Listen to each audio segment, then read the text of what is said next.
Assalamualaikum warahmatullahi wabarakatuh. Perkenalkan, kami dari kelompok 12 mata kuliah Etika Administrasi Publik.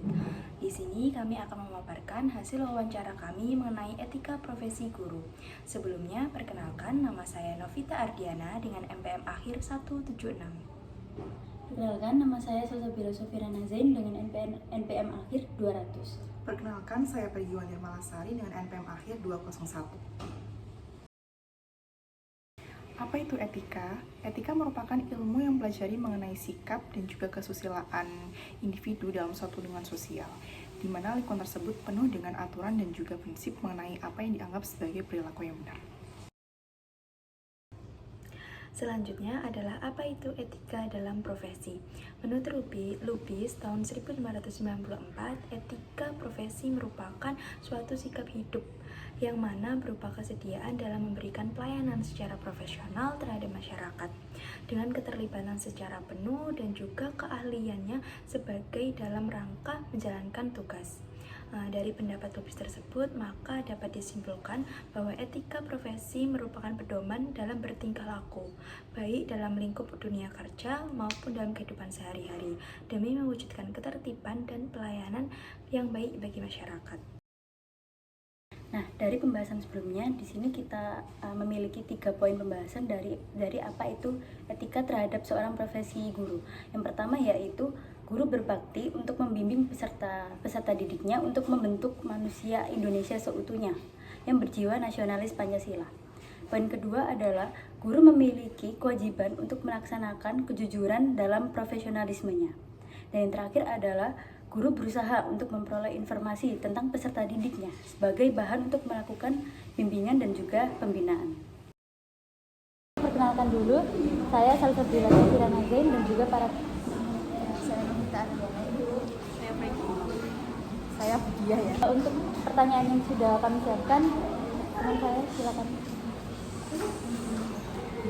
Jadi bagaimana Anda mendefinisikan etika profesi sebagai seorang guru? Profesi sebagai seorang guru. Kalau guru itu kan harus memiliki 4 kompetensi ya. Berarti kalau kompetensi diri guru tadi pedagogi berarti kemampuan mengajar ya, mengelola kelas, kayak meningkatkan kompetensi, kan pertama merancang pembelajaran kayak pedagogi merancang pembelajaran, terus melaksanakan pembelajaran di kelas, setelah itu melaksanakan asesmen evaluasi. Terus yang kedua kemampuan kepribadian. Kepribadian itu berarti guru harus bisa memberikan contoh kepribadian yang baik kepada anak-anak, kepada siswa. Terus yang ketiga sosial, berarti harus bisa bekerja sama antara wali murid dengan masyarakat. Terus yang keempat itu profesional, berarti guru harus bisa mengembangkan kompetensinya. Terus untuk etika, tadi apa yang tanya etika ya? Etika seorang guru, selain memiliki 4 kompetensi tadi, berarti guru juga harus memiliki etika, contohnya etika gimana bersikap kepada murid, gimana bersikap kepada wali murid, gimana bersikap kepada masyarakat, gimana bersikap dengan rekan kerja, contohnya kepada murid. Kita harus bisa menempatkan ya, bagaimana seorang guru itu memberikan contoh kepada muridnya, terus memberikan sikap-sikap keteladanan kepada murid, terus etika kepada atasan, contohnya lagi etika kepada atasan, dimana kita menempatkan diri sebagai seorang guru yang memiliki atasan, berarti kita harus melaksanakan tugas sesuai yang diamanatkan oleh atasan. Contohnya diberikan tugas untuk mengajar kelas ini, diberikan tambahan, kan guru tidak hanya mengajar ya, ada tugas tambahannya. Contohnya tugas tambahan ekskul, ada tugas tambahan sebagai koordinator. Kalau seperti saya kan ada tambahannya sebagai koordinator umum, jadi hubungannya dengan masyarakat juga. Terus etikanya kepada wali murid. Etika kepada wali murid itu berarti kita harus bisa bekerja sama dengan mereka untuk mengembangkan kompetensi anak-anak siswa kita. Jadi kalau ada sesuatu kesulitan apa, kan kalau tidak ada kerjasama yang baik dengan wali murid, kita sulit meningkatkan kompetensi mereka, apalagi kalau ada kesulitan belajar. Orang tua itu kan pendidikan anak-anak lebih banyak di rumah daripada di sekolah.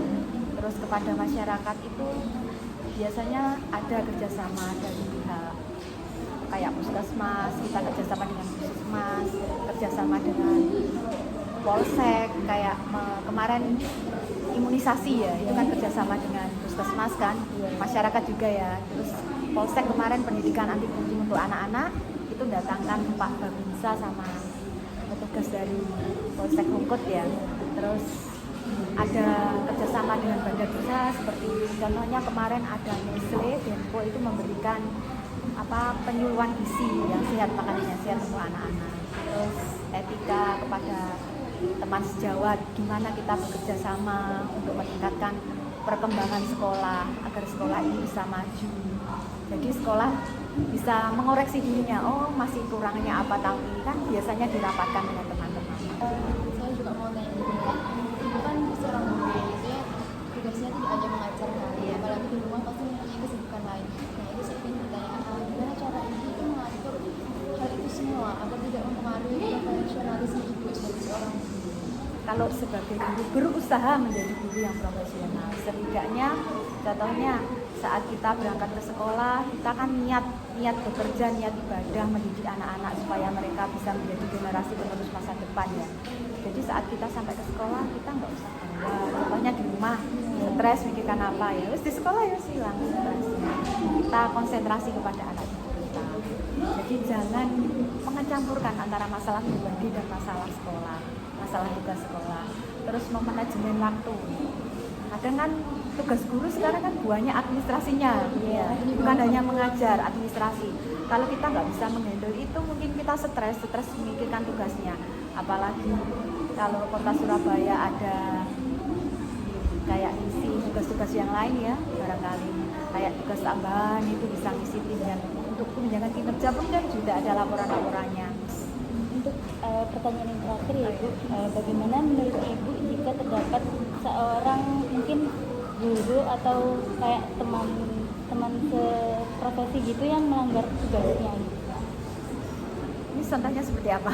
Kayak umumnya kayak ada ini kayak guru lain yang tidak menerapkan kode etik gitu ya, apa ya kayak sering terlambat gitu. Sering terlambat Ya kayak gitu tuh. biasanya. Alhamdulillah di sini gurunya nggak ada yang telat, soalnya absennya sudah online kan, absen si Agus aplikasi Guru Surabaya itu. Kalau absen telat otomatis nanti kan nilainya merah. Kalau nggak masuk juga kan, kalau lebih dari 3 hari itu kan juga ada etikanya. Kalau lebih dari 3 hari pun itu nanti mungkin dapat teguran atau apa, kecuali memang sakit ya. Kalau sakit kan kalau seperti itu mungkin nanti kalau seharusnya nanti pimpinan yang memberikan, maksudnya dipanggil, diberikan kenapa, alasannya apa, seperti itu tetap ditanya oleh pimpinan kita. Mungkin apabila untungnya tidak ada kalau di sekolah kami. Nah, dari pembahasan di atas dan juga video wawancara yang sudah kami lakukan, dari kesimpulannya adalah dari etika profesi guru tersebut ada beberapa tahapan bahwa guru juga memiliki tanggung jawab moral untuk membimbing, menginspirasi, dan juga memberdayakan siswa secara profesional dan juga etis. Ini melibatkan komitmen untuk menghormati keberagaman, mempromosikan pembelajaran, dan juga menjaga integritas dan profesionalisme dalam hubungan antar siswa, rekan kerja, dan juga masyarakat.